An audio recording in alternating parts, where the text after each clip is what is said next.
China's military says it is ready to fight following 3 days of large-scale combat exercises near Taiwan. Chinese state media reports the army was practicing how it would seal off the island territory. Taiwan's defense ministry says it spotted nearly 90 aircraft and a dozen Chinese ships this morning still operating nearby. And take a look at this. China's military released this short animation of simulated attacks on Taiwan. You can see animated missiles firing from the land and the sea, 2 of them exploding into flames when they hit their targets. The video gives the world a glimpse into how China believes its takeover of Taiwan would go down. So now the question is, how worried should we be about China's war games becoming reality?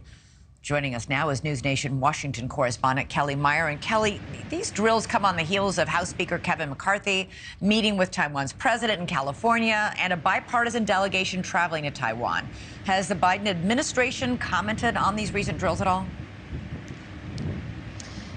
Well, hey, Elizabeth, today we heard from the Secretary of State who says the goal here isn't to engage in a new Cold War. The White House says there's no need for this kind of reaction from China to a meeting between Taiwan's president and the U.S. House Speaker, saying that this is routine and normal. But now the Biden administration says they are watching China's next move very closely. On the sea and in the air, China's military stepping up its saber-rattling with Taiwan.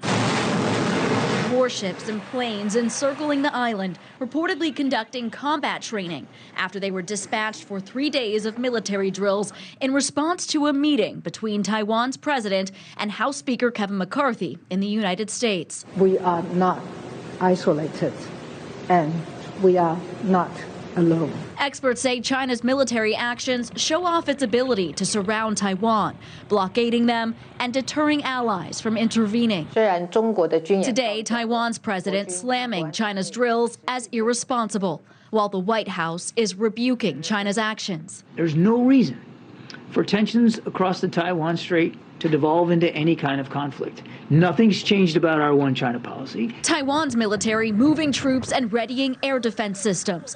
Their foreign minister saying Taiwan is ready to defend itself if China were to attack. A bipartisan group of lawmakers led by Speaker McCarthy called for the U.S. to help Taiwan defend itself. Our goal is that hypothetical never comes to fruition.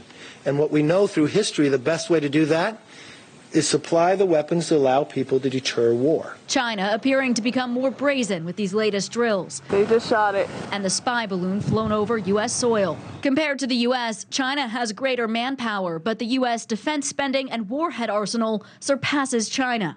And in the backdrop of all of this is China's growing relationship with Russia. A concern for the U.S. as intel shows China could provide Russia with weapons in its war against Ukraine. Now, late last year, a top naval officer predicted that China would invade Taiwan early 2023. President Biden has said that the U.S. would come to Taiwan's defense militarily, but has been vague on whether the U.S. would defend Taiwan should China invade. Yes, Elizabeth? That's always been a very delicate diplomatic dance. Kellie, we heard Speaker McCarthy calling for us to arm Taiwan even more than we are or faster than we are.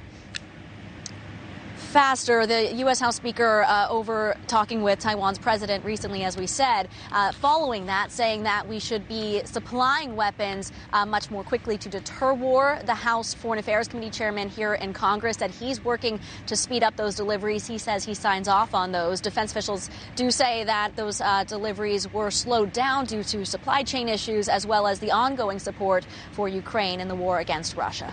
All right, Elizabeth? Kellie Meyer, thanks so much for that reporting tonight. Thank you for watching. Go to newsnationnow.com to find NewsNation on your television provider. And don't forget to click the red subscribe button below to get more of NewsNation's fact-driven, unbiased coverage.